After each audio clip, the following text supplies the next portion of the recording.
We're on top of Emory Peak in Big Bend National Park, 7,825 feet. This is the second highest peak in Texas, second only to Guadalupe Peak, which is a couple hundred miles that way in Guadalupe Mountains National Park, part of the Capitan Reef, which is a carbonate reef complex. This, however, is not. This is all volcanic terrain here. Um, I am sitting on top of a rhyolitic dome that's part of the Chisos Mountain volcanic complex.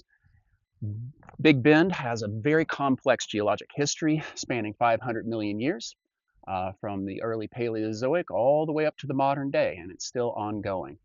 The volcanism that you see here in the Chisos, and to the south in the Sierra Quemada, and then to the north in the Christmas Mountains, dates between 32 and 38 million years.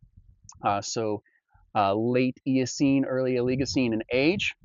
And it's part of a whole series of volcanism that happens sort of along the front of the Rocky Mountain Cordillera, all the way up to the Black Hills. Devil's Tower, for example, is an Eocene age volcanic intrusion. And you see those all the way down the front of the Rocky Mountain complex here into Big Bend and south into Mexico. So on the flanks of the national park, you have on both the east and west side carbonate complexes. Santa Elena Canyon to the west, which you might see way off in the background as a notch. And then back the other direction, you have the Boquillas de Carmen, which is also a canyon. The Rio Grande River flows through both of those and it goes around the Big Bend.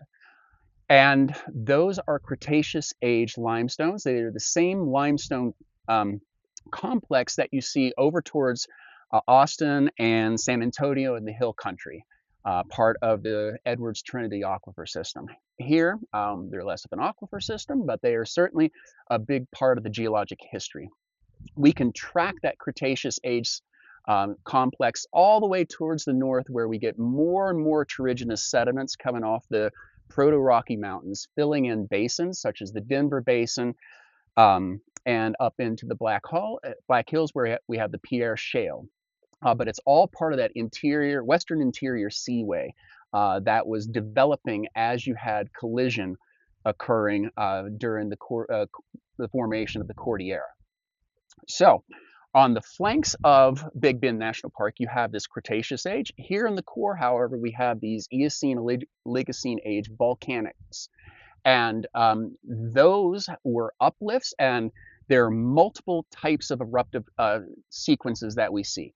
As I said, we're sitting on a rhyolitic complex. This is a continental style erosion. It's pinkish in color because it's rich in plagioclase, which is potassium feldspar, and quartz. We see that in continental style erosion as opposed to more basaltic eruption, which comes from deeper sources or oceanic sources. After the volcanism here, we started seeing the beginning of a rift complex. And that rift complex kind of trails off from the Gulf of Mexico up through Monterey, Mexico, and all the way north into southern Colorado, and that's called the Rio Grande Rift. And that's a failed rift complex that began in the late Oligocene, early Miocene, and progressed northward. And it was failed.